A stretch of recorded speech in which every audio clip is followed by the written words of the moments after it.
Le FORIM, Forum des organisations de solidarité internationale issues des migrations, et le RAM, Réseau des associations mauritaniennes d'Europe, sont deux acteurs majeurs du développement local de la Mauritanie, des pays du Sud en général, porteurs des ambitions et projets de ses membres ayant émigré à l'étranger, principalement en Europe.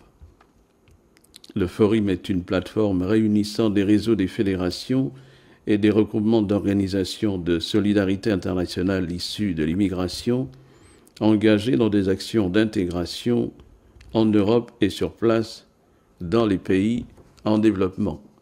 Durant la période 2012-2014, par exemple, le FORIM, dans le cycle de ses rencontres internationales, a mené différentes actions pour construire et développer ses partenariats au Sud, ses liens avec différents acteurs dans les pays d'origine de ses membres. Et courant 2015-2017, le FORIM, avec le soutien de l'Agence française de développement, a organisé une série de rencontres avec pour objectif principal de renforcer la contribution des diasporas au développement des pays d'origine grâce à une meilleure connaissance des pratiques de co-développement. Le FORIM, c'est un total de 1000 associations qui interviennent en Afrique subsaharienne, au Maghreb, jusqu'en Asie du Sud-Est, aux Caraïbes et dans l'océan Indien.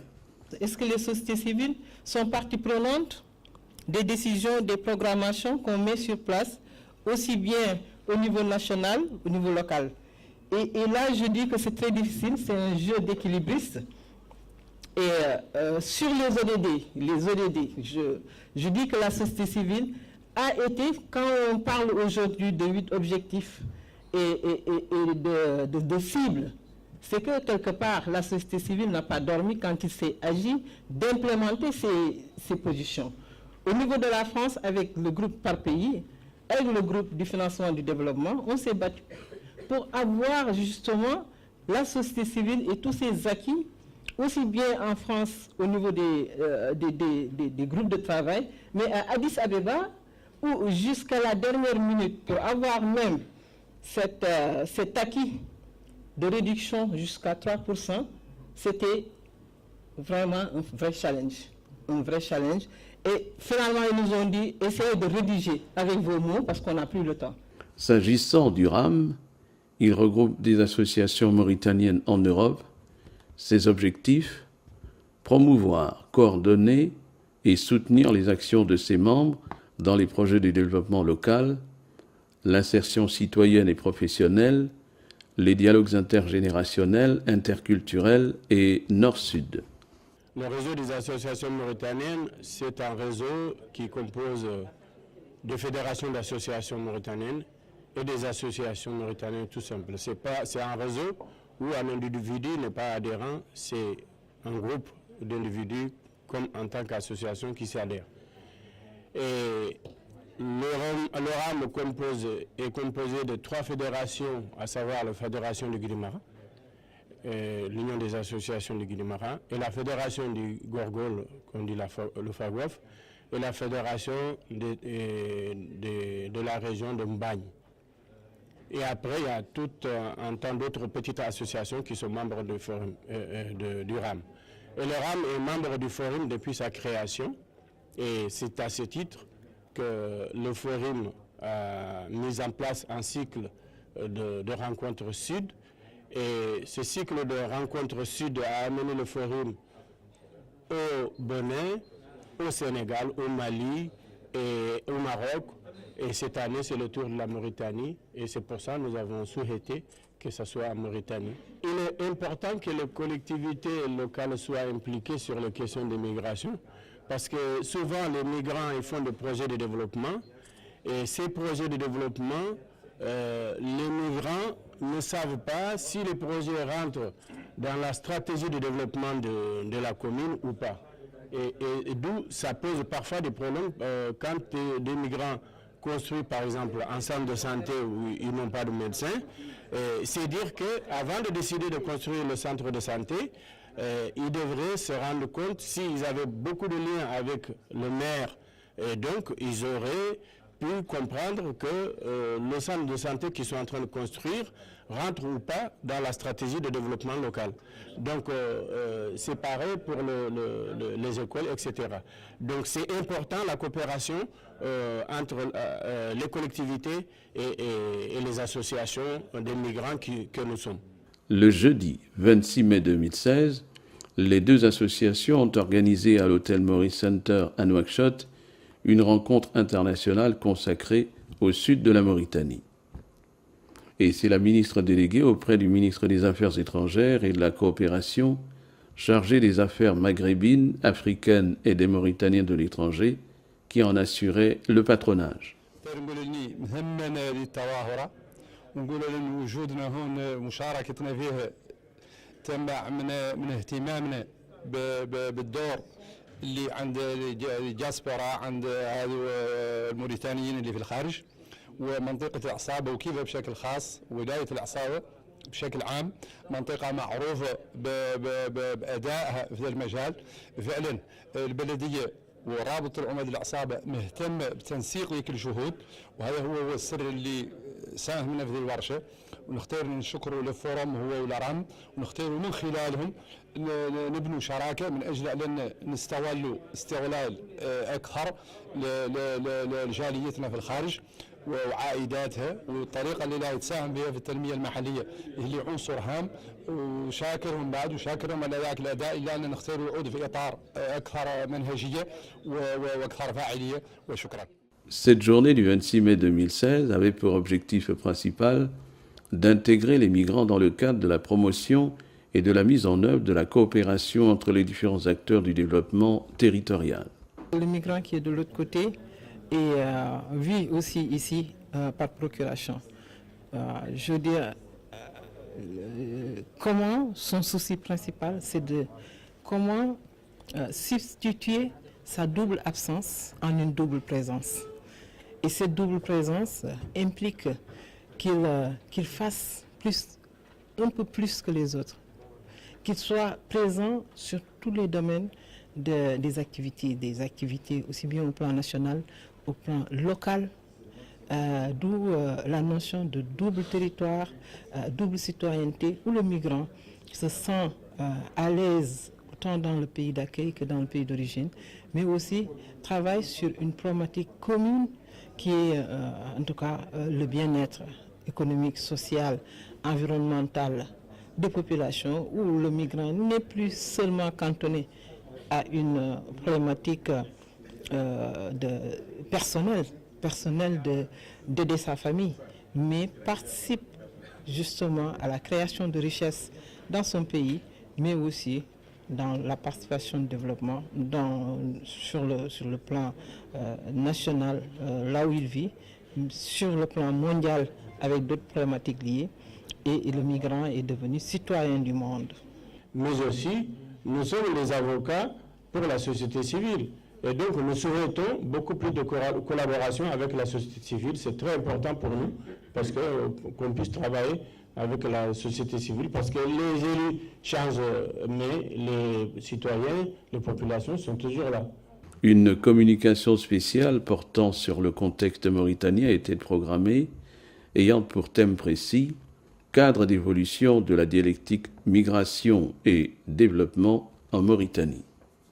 C'est Abdi Ould Orma, directeur général de la DGCT, qui en assurait la présentation. On a parlé de la question du fichier sécurisé par rapport à la diaspora, comment pallier cet état de fait. Fatma également a attiré votre attention. Bon, heureusement que j'avais un peu déblayé un peu le terrain, j'avais évoqué cette question de femmes, parce qu'aujourd'hui les femmes sont pleinement engagées là-dedans, elles sont les premières concernées parce que d'habitude, c'est elles qui sont là dans les familles quand les hommes partent, et maintenant qu'elles aussi elles partent, alors comment faire pour la famille nucléaire ou autre? Alors, Yousra a parlé du PDC, donc vous allez essayer d'y répondre pour voir s'il y a une possibilité, même si les choses sont déjà entamées, quelles sont les informations que vous pourrez lui donner. La question de la double nationalité est revenue. En effet, je le disais en introduction également, comment faire par rapport à un désir d'investissement sur le terrain.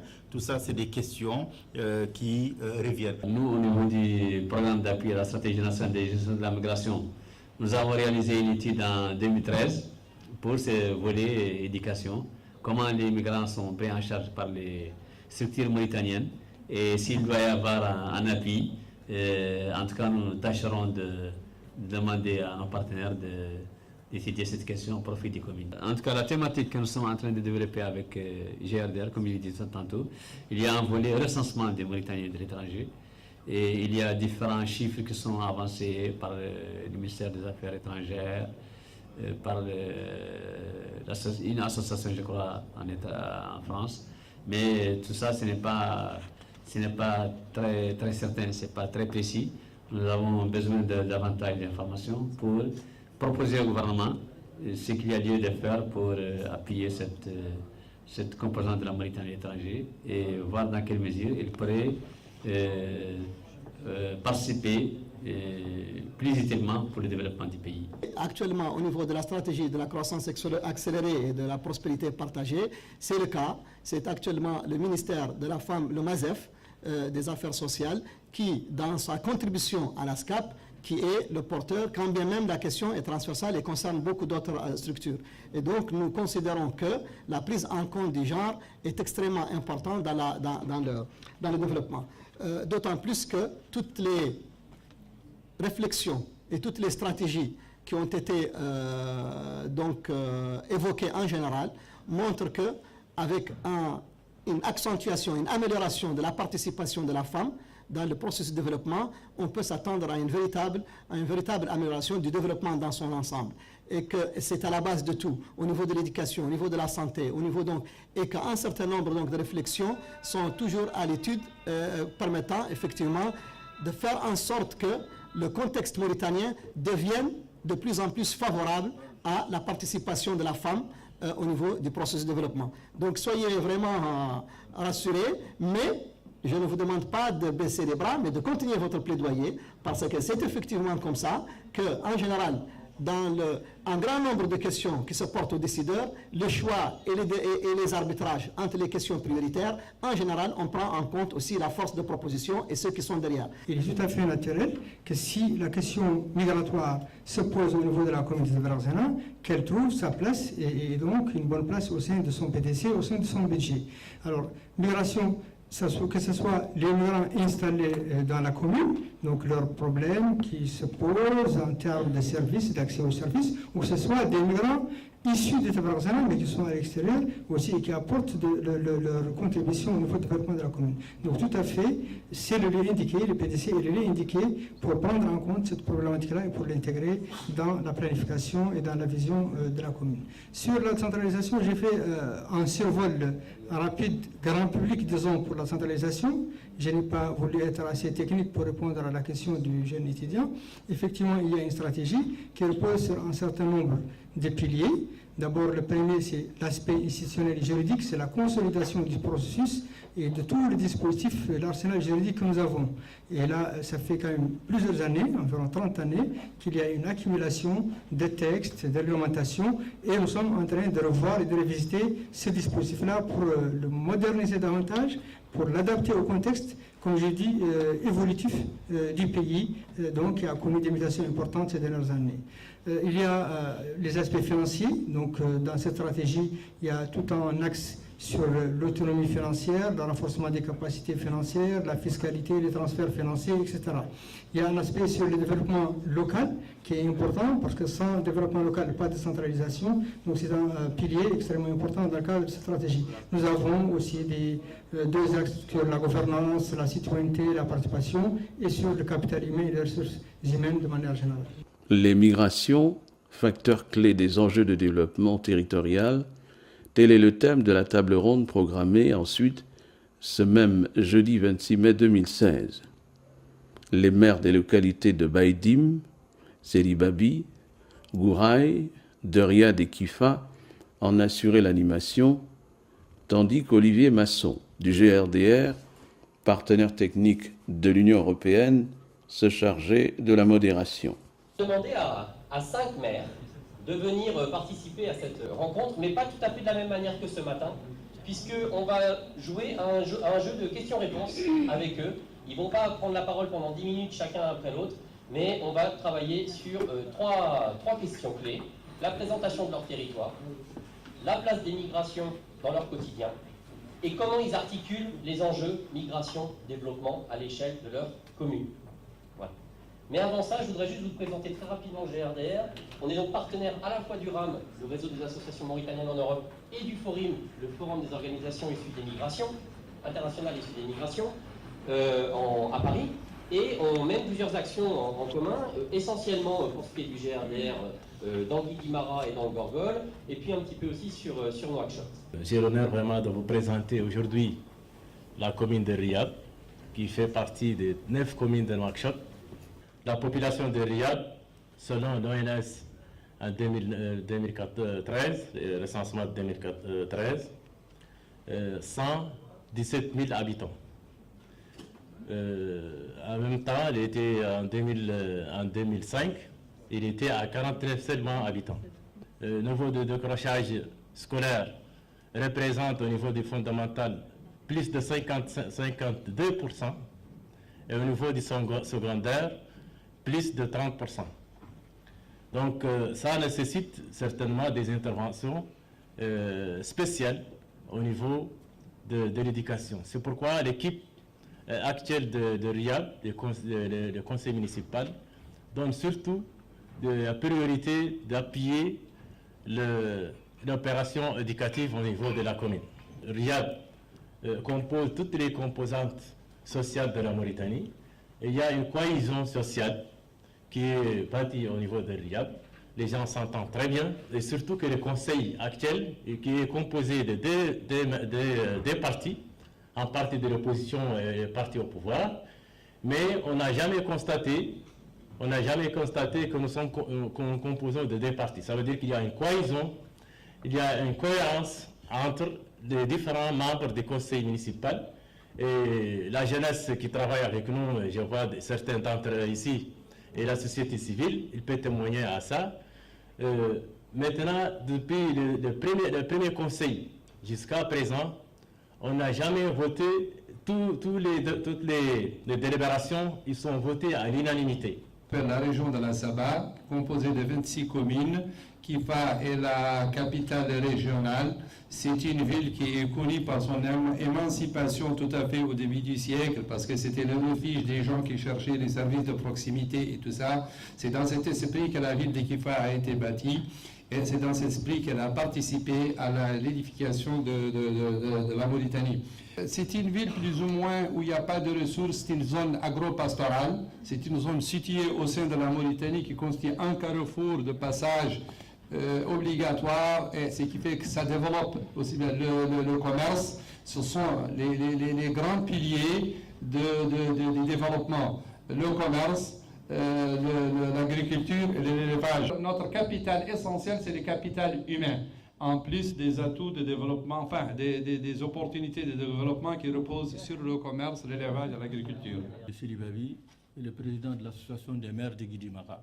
Que tout ce qui se trame et tout ce qui se fait s'exécute d'abord sur un territoire. Et ce territoire morcelé est bien le territoire des communes que nous représentons.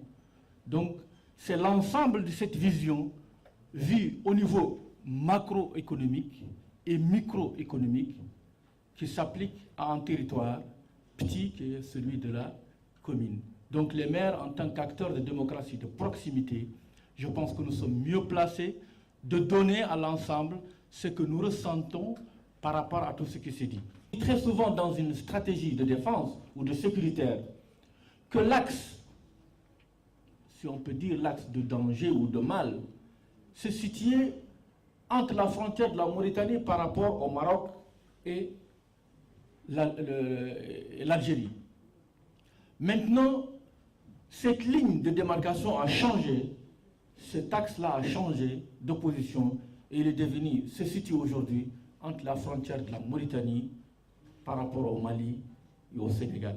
Donc ce qui fait que la position géographique de cette commune est à la fois un avantage, mais aussi un inconvénient. Donc par maintenant les enjeux et autres, la ville constitue un fort potentiel à caractère agro-silvo-pastoral qui dispose d'une population engagée, notamment les coopératives féminines, les associations de jeunes, et il convient tout simplement de mettre en valeur tout cela et de mettre à profit pour vraiment promouvoir l'émergence et le développement local de cette ville.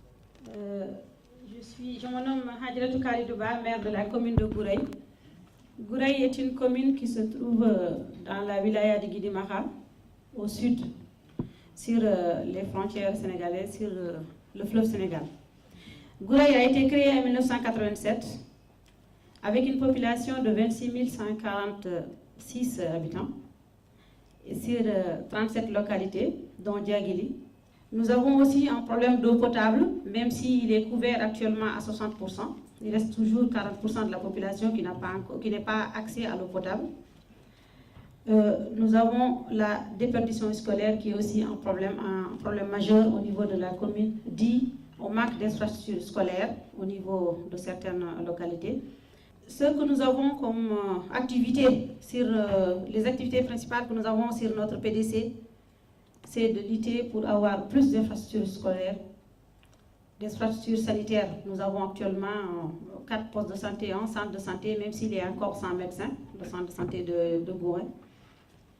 Et c'est d'organiser aussi les marchés hebdomadaires pour un peu suivre ce flux commercial qui se fait à cheval sur le Sénégal et la Mauritanie. Et c'est d'aider les organisations socioculturelles à mieux s'organiser et à mieux participer au développement local. La commune de Baïdjam est située à l'est du département. Et la commune de Baïdjam fait frontière avec, au nord, la commune de Bouli, à l'ouest, la commune de Soufi, et au sud, la commune de Khabo. À l'est, vous comprenez bien, c'est le Mali. La commune a une superficie de 800 km². L'élevage est une ressource très importante au niveau de la commune. Les ressources naturelles représentent aussi une troisième opportunité, puisque 30 à 40% de la population de la commune vit des produits de cette ressource naturelle. Les échanges transfrontaliers font que la commune de Baïdjam est très angoissée par les commerçants. Les perspectives que nous avons pensé qu'aujourd'hui que tout le monde veut des grands ensembles. La commune de Baïdjam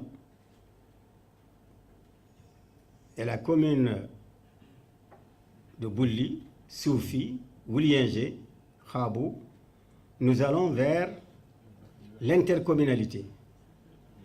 Pourquoi cette intercommunalité? Parce que nous avons les mêmes ressources, les mêmes contraintes. Et nous pouvons aussi envisager que si nous nous unissons, on peut avoir plus de moyens, plus de partenaires, faire un plaidoyer pour tout le monde et de façon à ce que nous mutualisons nos moyens et nos ressources pour pouvoir mener à bien les actions de développement. Là aussi, c'est une opportunité pour les migrants. Le processus est déjà engagé. Je rappelle aussi que la commune de Baïdjam, en 2001, est la première à initier ce qu'on appelle le cadre de concertation communale. Ces cadres de concertation communale, à l'époque, n'étaient pas reconnus par l'administration, puisque nous-mêmes, nous avons été blâmés sur ça, par la tutelle. Mais aujourd'hui, cette initiative a intégré les lois. C'est devenu une loi applicable à toutes les communes de la Mauritanie.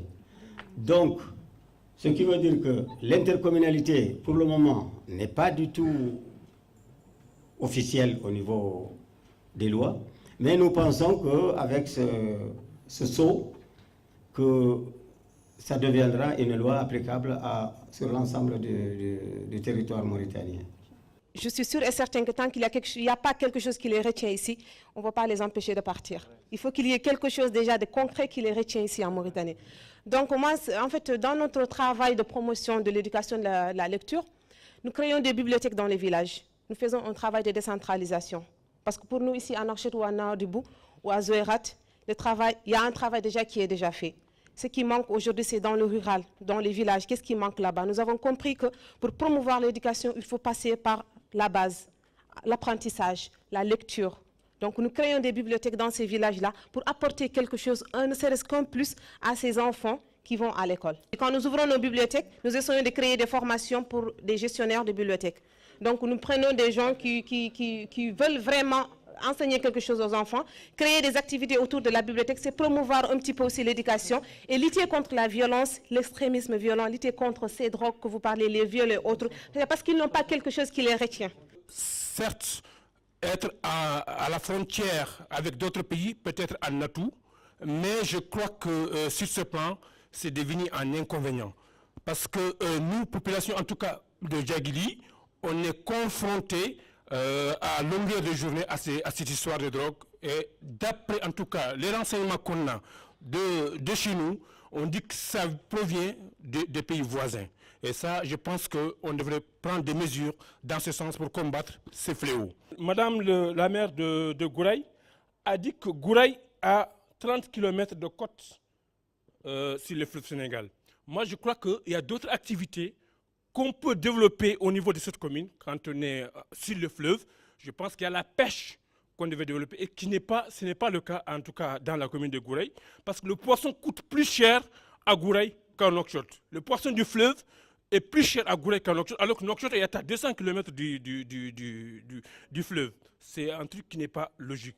On a commencé à travailler un peu avec les ressortissants qui sont surtout en France et en Italie, et pour vraiment trouver avec eux, monter avec eux des projets qui peuvent vraiment les aider eux-mêmes à faire vraiment, à bâtir, soulager un peu des problèmes qui se posent à eux ailleurs, mais aussi pour participer activement, pour les permettre de participer vraiment activement à l'économie locale, parce qu'on a vraiment besoin d'eux. Et avant, les ressortissants de Nouakchott ne s'intéressent pas surtout ici, ils s'intéressent surtout à l'intérieur du pays.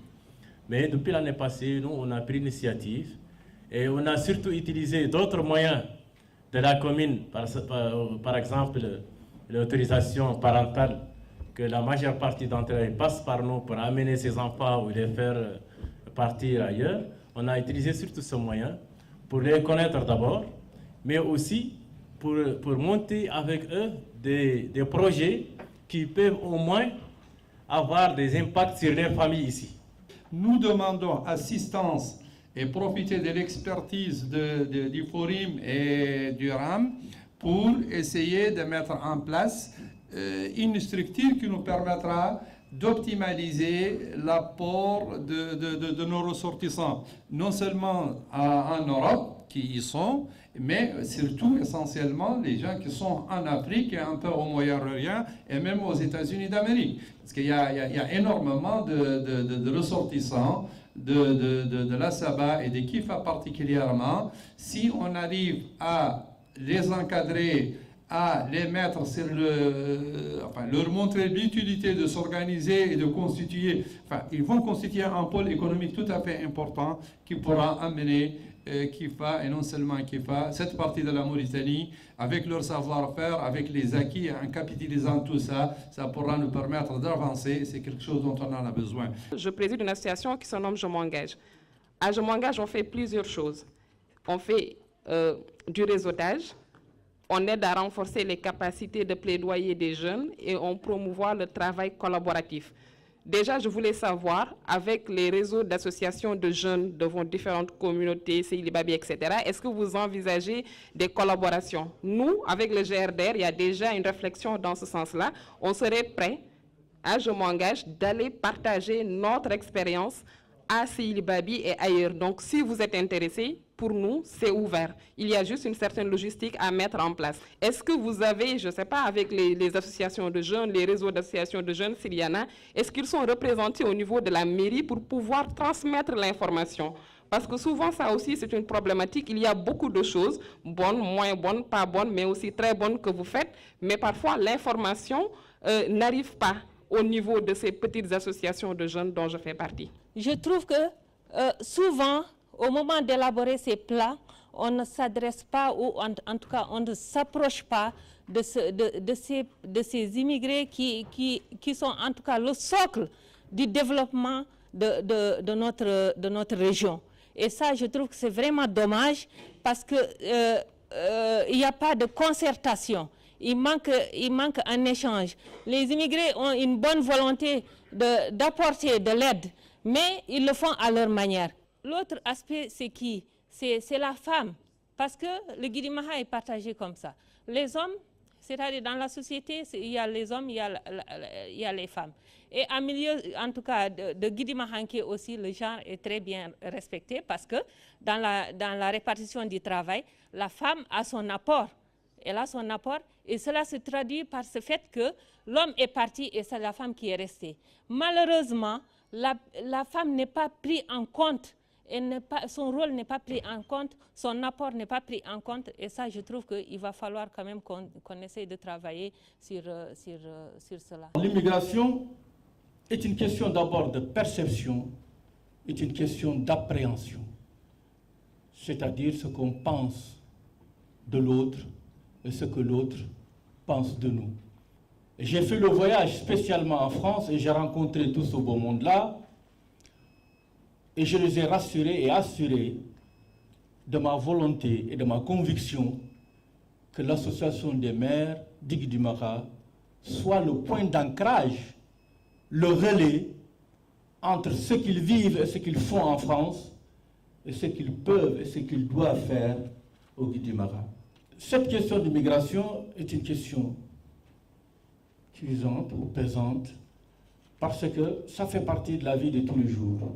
J'avais développé avec eux en France le concept qu'il faut se désarçonner du concept du village, du concept de ma commune et de rebondir davantage sur une dynamique territoriale plus globale et plus vaste. Parce qu'eux, en Europe, ils agissent, ils font beaucoup de choses, mais chacun voudrait le faire seulement dans son village où il est ressortissant, seulement dans sa commune où il appartient. Or, le territoire, il est d'abord territoire géographique de toute la wilaya, et j'ai toujours dit que la capitale régionale, c'est quand même le miroir, c'est quand même la vitrine, c'est quand même la porte d'entrée. Mieux encore, les pousser davantage à investir au Guidimara, parce que les bénéficiaires directs, ce sont bien eux, et que la commune, qu'est-ce qu'elle veut, son bénéfice se limitera au service. Parce qu'ils auront rapproché les services des populations, mais en fait, ce sont eux les bénéficiaires. Donc, il nous appartient tous, en tant que maire, en tant que président de l'association des maires de Guidimara, de travailler davantage et d'arrache-pied avec ce réseau-là, pour établir le pont, pour mieux le porter, pour qu'il nous renvoie mieux l'ascenseur. Donc, c'est dans cette dynamique, non pas du donnant, mais ça doit être dans une dynamique du donner et du recevoir. Vous avez parlé des écoles qu'ils ont construites au niveau de Gouraï, c'est une très bonne chose. Mais est-ce que ce sont des choses qui continuent? Quand ils reviennent, ils montrent ils construisent des maisons, ils montrent que la vie, tout se passe bien. Mais ils devaient montrer à ces jeunes-là que ce n'est pas le cas, parce qu'ils sont les premiers responsables à motiver ces jeunes pour aller en Europe. Même s'ils étudient, ils arrêtent au niveau du collège et après, non, il faut que j'aille en Europe. Jusqu'à présent, moi, j'ai des parents, des cousins, beaucoup de jeunes au niveau de Guidimara qui abandonnent les écoles. Tout ce qu'ils veulent, c'est aller émigrer. Il y en a beaucoup qui voyagent. Donc aussi, il y a cette part de responsabilité. Il faut qu'ils montrent aux jeunes que voilà comment ça se passe là-bas. Ils doivent organiser des ateliers, ils doivent les sensibiliser. Quand ils reviennent pendant les vacances, ils doivent se concerter avec eux, organiser des réunions, des séminaires, leur montrer que voilà, c'est pas ce que vous voyez, c'est pas ce que nous ramenons. Ils créent le complexe. C'est ça, ils créent le complexe. Ça, c'est des réalités, il faut le dire, quoi. Vous créez le complexe. Ce réseau d'associations mauritaniennes en Europe, il faut montrer à ces jeunes la réalité, comment les choses se passent là-bas. En tant que nous, premiers responsables d'association, je crois que ce volet, on le traite dans tous nos réunions aujourd'hui de dire que le développement depuis la décentralisation, on est tous condamnés de travailler ensemble. Les migrants aujourd'hui ont dépassé cet stade de dire qu'on travaille pour le village. La deuxième chose, c'est par rapport à les jeunes. Je crois qu'aujourd'hui, nous, en tant que doyens de l'immigration, cette question nous dépasse. Ça nous dépasse. Je crois que par rapport à votre engagement, on pourrait arriver à trouver une solution. Moi, aujourd'hui, j'ai combien de fils que j'ai freiné pour ne pas aller à l'immigration. Mais qu'est-ce qu'ils me répondent? Bon, pourquoi pas les autres partent? Et moi, je leur freine ici pour ne pas partir. Je leur propose des choses, mais même si je leur propose autrement, ça ne va pas réussir parce que dans leur tête, c'est de dire que je vais partir. Moi, je dirais que la commune de Gouraye, on a tendance à recevoir, mais aussi on a aussi beaucoup de nos fils qui vivent à l'étranger.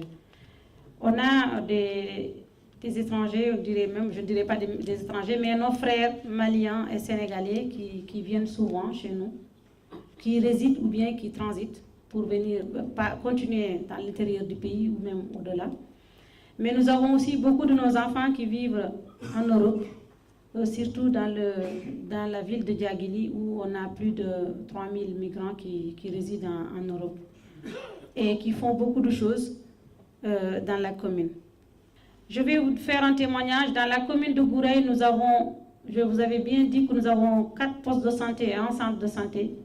Et sur ces 5 infrastructures sanitaires, il y a 3 qui sont construites par les migrants, par des associations de migrants. Donc sans ces migrants-là, peut-être que ces villages-là n'auront jamais de poste de santé.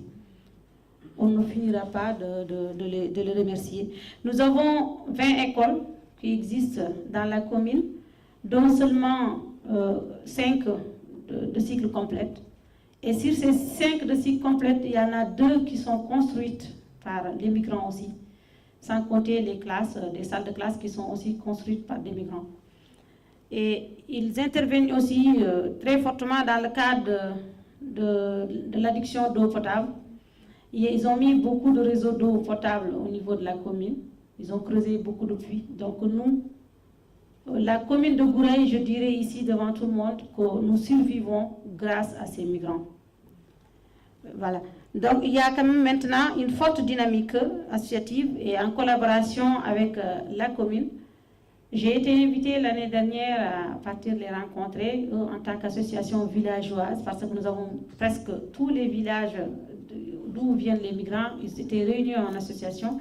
J'avais eu aussi la chance de rencontrer le président de la RAM en parlant du développement de manière globale pour que les gens au moins se décrochent sur le développement au niveau villageois ou au niveau... Je sais quand même que ces villages qui sont dans ma commune, si ce n'était pas ces associations villageoises, ces villages n'existeront pas. Parce qu'ils n'auront pas d'infrastructures éducatives ni d'infrastructures sanitaires. Donc, nous ne faisons que remercier. Et je réitère ici encore mon engagement en disant à ces associations de jeunes de la diaspora que nous sommes ici pour eux et nous travaillerons avec eux et toujours encore pour le développement local et national. Jusqu'à présent, le migrant est intervenu dans sa localité, dans sa communauté. Aujourd'hui, si nous réfléchissons dans le cadre intercommunal, il faudrait que cela évolue et tende à rapprocher le territoire, la dimension territoriale. Ça, ce serait très important. certains, les leaders qui sont là, je pense que cela peut aussi vous concerner. Si les migrants qui sont organisés en Europe veulent aider à une assise de l'intercommunal, ils peuvent le faire par le biais de plaidoyer près des partenaires de développement, pourquoi pas. La plupart des infrastructures réalisées au niveau de la commune est l'œuvre des migrants, jusqu'à 2000. Je n'ai pas beaucoup entendu parler des réseaux sociaux. Je voulais attirer votre attention sur le fait que lorsque vous êtes sur les réseaux sociaux, moi, il m'est arrivé d'être ami avec plein de personnes, je ne savais même pas où est-ce qu'elles étaient. Jusqu'au jour où on se rend compte que telle personne est à Paris, l'autre est à Washington, et nous sommes ici à Nouakchott. Nous n'avons pas le sens de cette distance sur cet espace. Je pense que nous devons aussi utiliser ces espaces pour déconstruire un peu cette distance artificielle qui continue malgré le fait que les choses évoluent, mais tout simplement les idées et l'accompagnement ne sont pas là. Nous devons parler de migration et citoyenneté. Il y a une nouvelle citoyenneté à créer qui en réalité est déjà là, mais elle n'est pas accompagnée, elle n'est pas claire.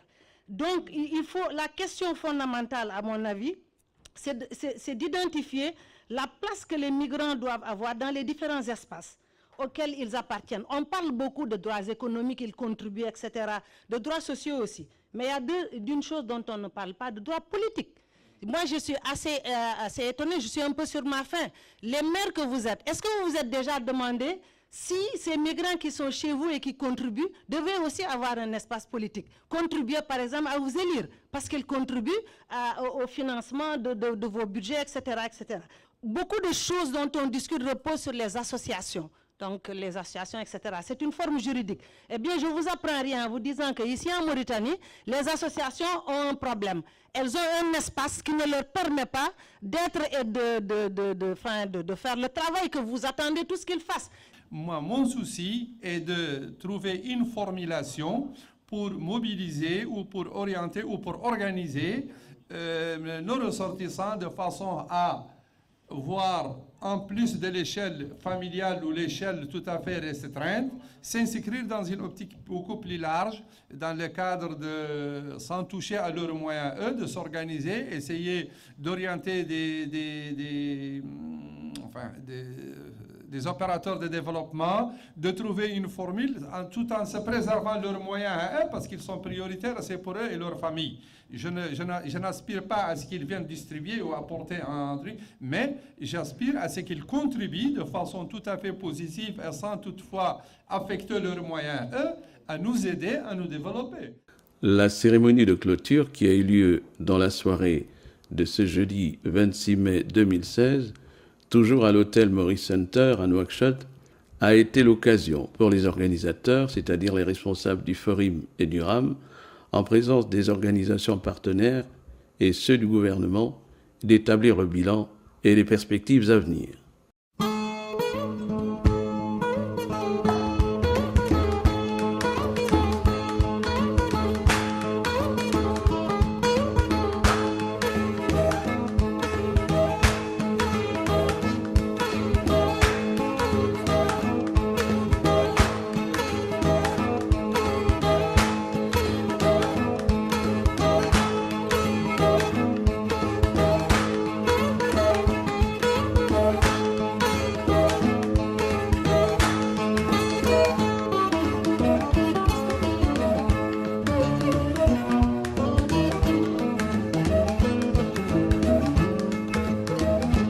Malien benna komika ambode fauye Allahuya Komalien sente femmina amfana sentola Allahuya Malien benna komika